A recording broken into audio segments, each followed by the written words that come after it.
Hello everyone, it's Old Guardian here. Lately I've been working on a budget version of Warlock 2. Zoolock has always been a pretty good budget deck, but I have found it very difficult to build that in this environment. This list is the best that I have been able to come up with. So far I had 57% win rate with this one, so it seems playable, but I hope that I would find something better, but it doesn't look like it. Because it's really hard to build a budget zoo, because the current zoo decks, they are built around Darkmoon Faire, Demon Zoolock and Flesh Giant, and it's really hard to replace all that power. Darkmoon just means that you take damage and you get more mana, so you can play your stuff out faster. Canrad makes your demons cost less, so you can play out your stuff faster, see the trend here. And Flesh Giant becomes cheaper, so you can get some big stats on the board really cheap and early. And you can't use any of this stuff in your budget deck, so how to build a budget zoo deck? First of all, I want this draw machine in the deck. Expired Merchant, Nightshade Matron, Hand of Gul'dan. Hand of Gul'dan, when you play or discard this, draw 3 cards, so you can discard it either with the Expired Merchant or you can discard it with the Nightshade Matron, then you get more cards and then you have more resources to play. So that's a given, that's something that I want to build this around. And that means that I don't want to use cards that cost more than 5 mana, because I want to reliably be able to discard that Hand of Gul'dan. I eventually ended up in this sort of mostly demonic zoo deck when I kept testing this, because I'm trying to put in cards that help me in the current meta, because I don't have that raw power, then I need to have proper teching. And Cult Neophyte, battlecry your opponent's spells cost 1 more next turn. This has been one of my favorite tech cards in the current meta. It helps against the slower decks, it prevents them from clearing your board, it helps against stuff like Druid decks for example, because they don't get to do that big sort of lots of spells turn. And just a phenomenal card. Then I'm using Firebreather. Battlecry deal 2 damage to all minions except the demons. I have found that even aggro decks need some sort of AoE right now so that they can contest some druidic boards. And Firebreather gives me an opportunity to use AoE on a stick, so I also get to develop Body, and it deals damage to all minions except demons, so when I'm mostly demon based, that means that most of my board is going to survive. And I'm also using Demon Faire in this. Deal 2 damage to a minion, if it's a friendly demon give it +2/+2 instead. I'm mostly using this as a buff, because right now it's often beneficial to have some big stats on the board. I don't have big stats naturally, but Demon Faire, lots of demons, means that I can buff some of my demons up and then they will have some reasonable stat lines. I'm also using Demonic Studies in this deck because I ran out of cheap good demons, so Demonic Studies can even discover me a Dark Lair, or sometimes it can give me like more mana remoshers. If I have some demons on the board, then this mana remosher buff can be really valuable. I just need to try to avoid getting cards that would cost more than 5 mana out of Demonic Studies, because then I miss the opportunity to discard Hand of Gul'dan, unless I know that I will be able to just play that card very soon. So the deck is still a zoo deck. You're drawing a lot of cards, you're playing a lot of small minions, you're trying to buff up those small minions, and you make value trades and you go face and control the board, deal damage to face and win the game. In the Mulligan you're looking for your early game, looking for cards like Flame Imp, often also cards like Voidwalker, and I always keep Hand of Gul'dan in the Mulligan. If I have Hand of Gul'dan, I'm also keeping the Merchant or Nightshade Matron, but I'm not keeping those without the hand. It's more easy to find one of the cards that discards the Hand of Gul'dan than it is to find the Hand of Gul'dan itself. So the deck resembles the current full cost zoo decks, but there are some differences because I don't have access to those expensive cards. But let's go take a look at some gameplay with the deck now to see how it really works. And if you enjoyed this content, please subscribe to my YouTube channel and check out my Twitch where I live stream Hearthstone. I'll give it a try. Would also like to get some 1-drops though.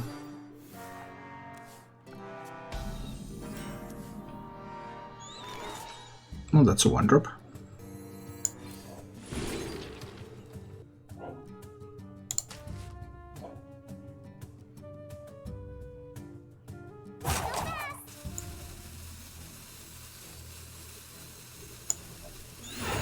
That's quite a vile fiend.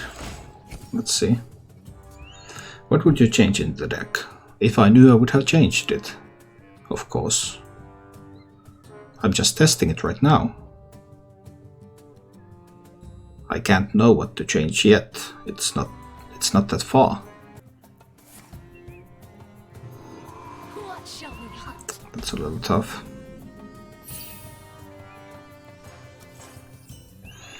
I believe I need to answer that with an immediate Neophyte. This should prevent most buffs for next turn. And then when the Neophyte dies I can raise steady it, so I can prevent more stuff. And I have a Fire Breather if they just do like Glowfly Swarm. And this one's going to wake up too.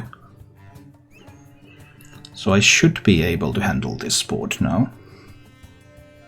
But will I be able to handle the upcoming boards? I don't know. Like, the only thing they can do here is Power of the Wild. And even that would leave both of those Dreamway Guardians dead. Could counter Druid. I wouldn't say so yet. I have built this to try to counter it, but I mean Druid is really strong. How could I possibly reliably counter them?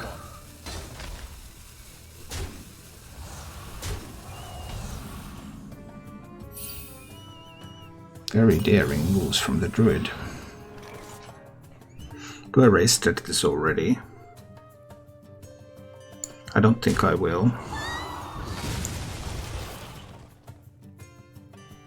Although Druid can be scary even at 4 mana.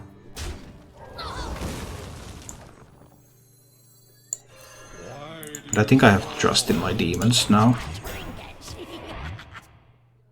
I have a Fire Breather, so I can handle a wide board. If they do like Gibellings, I can handle that. Would love to kill something off so that I could raise that and the Neophyte. There's also an option to simply raise the Neophyte alone. That's not impossible. But if there's some really crazy turn with Innervates and Lightning Booms, I mean, we'll just have to wait and see. Time waits for no one. Really? Because I'm so race steading on Neophyte if that's their play.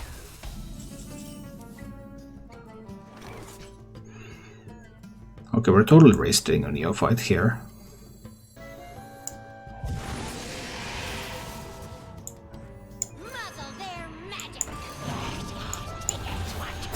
So you're not going to do a big turn next turn either.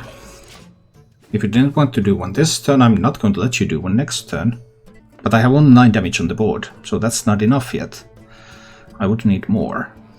And because there's a Dreamway Guardians in the deck, it is a token Druid deck. I guess they wanted to play Glowfly Swarm. There was an alternative that I let them play the Glowfly Swarm, and then I Fire Breather them away. Because now when they get to more mana, then maybe they can buff the Glowfly Swarm immediately. Maybe it becomes more difficult. What heroes are popular in current standard meta? Druid, Paladin, Warrior, Rogue. I guess those 4 are the most popular ones. Ooh, throwing away a V's. Okay.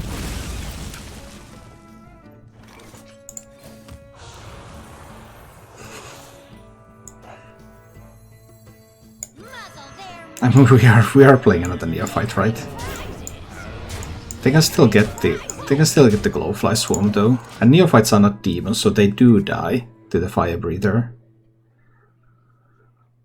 So I don't have enough damage. They can just play the Glowfly Swarm. They can't do anything else though, because they can't innervate a buff or anything. But they play Glowfly Swarm. Readers go phase. Neophytes go phase, of course. Fire Breather kills the Glowflies. I deal 10, and then I will have 8 on board, which isn't quite enough.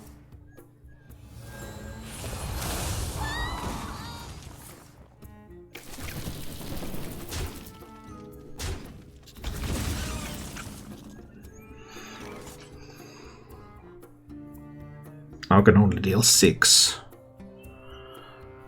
That's clearly not enough. They do the Glowflies, but they can also buff the Glowflies immediately, so I just have to go.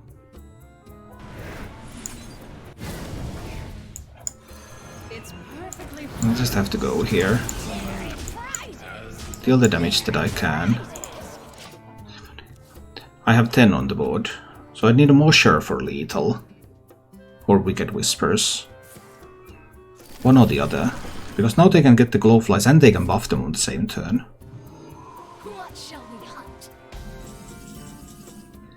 Wriggling Horror isn't enough for lethal. It's one off. 4, 5, 6, 10. Tap for the Musher. Well, 2 Wriggling Horrors will do it.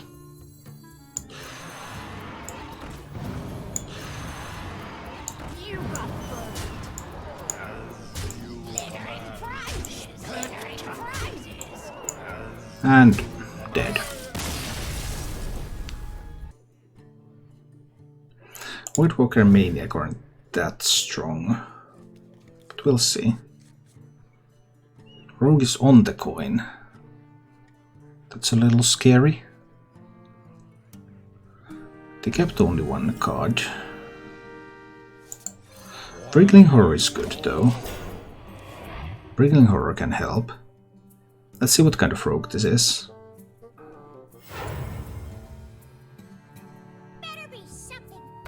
Alright, so this is probably aggro rogue. At least that's what it looks like. Does playing Neophyte achieve something? Not really. I think I have to play the Maniac. But this might not be that great. What other budget decks out there you try to make work?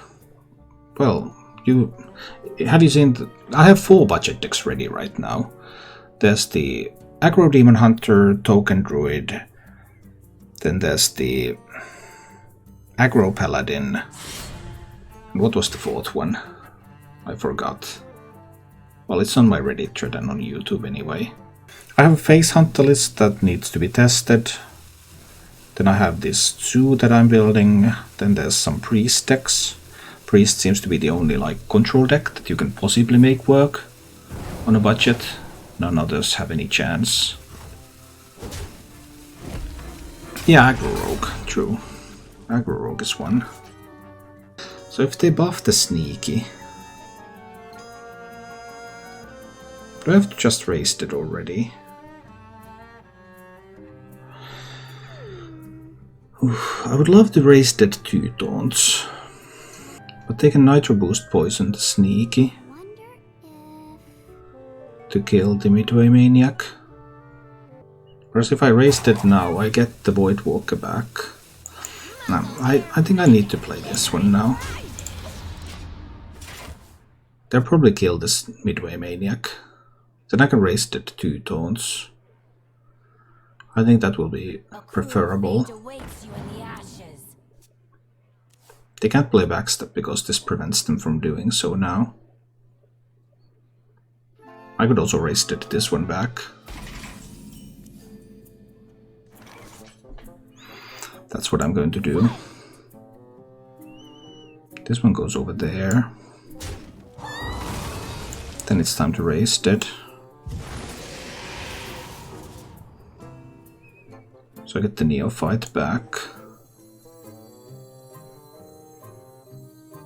But they can still Nitro Boost poison. Push through the Midway Maniac.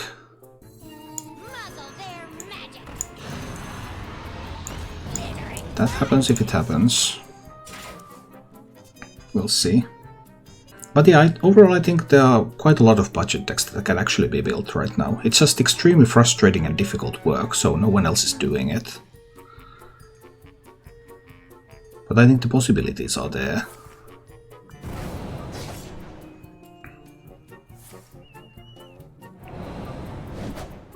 Okay, I'm fine with them throwing away their Eviscerate. Why are they trading with everything all the time?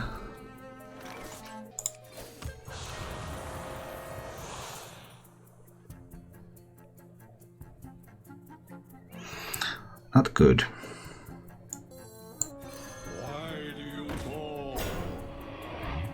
I've seen both backstabs and an Eviscerate. I think I'll have to Demon Fire there. Otherwise they could play a minion, Nitro Boost Poison. It can be corrupted. Then they could push through this one. Now it's a little bit more difficult. I need a Hand of Cooldown top deck here. Or a Fire Breather. One or the other. Preferably Fire Breather, I guess, with this board. Come on, can I get it? That's not it. That's not it.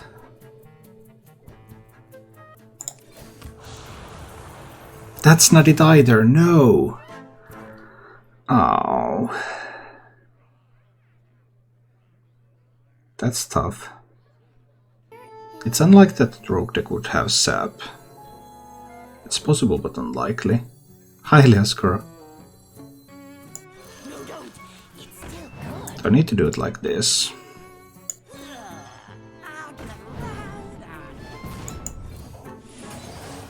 And then we get Whispers. But it's not looking good. It's not looking good. I needed a Fire Breather or I needed a Hand of Gul'dan. I couldn't get either of those. I mean, 4 cards. I'm 11 cards deep in my deck and I haven't found any of those 4. Yeah, I perfected the Aggro Paladin. And this one is also at a positive win rate. So, yeah. But it's ton of very, very hard work trying to make budget decks work. I've seen the backsteps and I see 1 Eviscerate. But there's Nitro Boost Poisons are left. Deck hands. Ah, and there is also 1 more copy of Eviscerate left.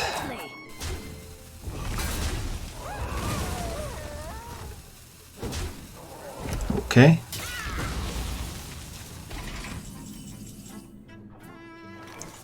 This rogue strategy overall does seem rather nonsensical though.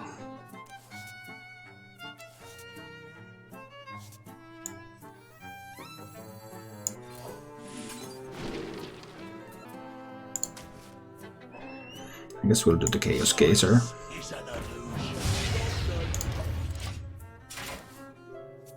Now they have to play that card, but they might not want to. I have Fire Breather here, I have Matron Manari Mosher. I think I should survive this now. I've seen both Eviscerates.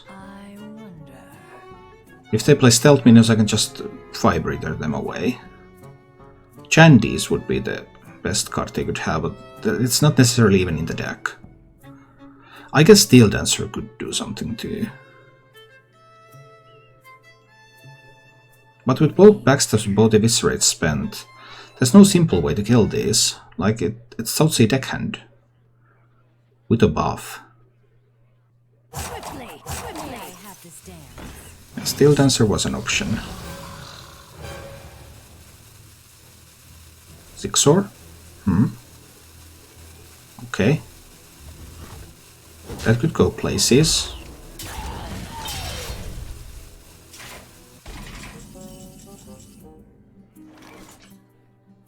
I kind of like that Hand of Gul'dan here.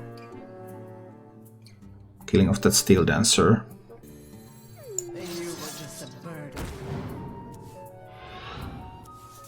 An excellent top deck altogether.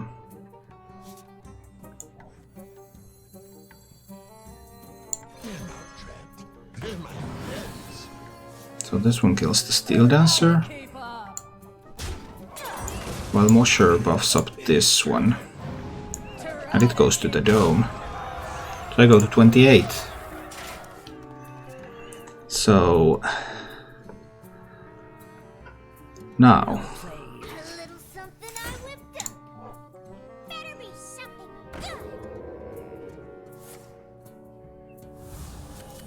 so I don't think that Secret Passage can get anything right.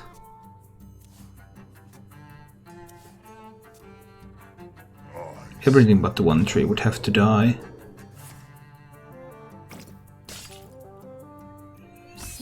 Yeah, that's not gonna happen.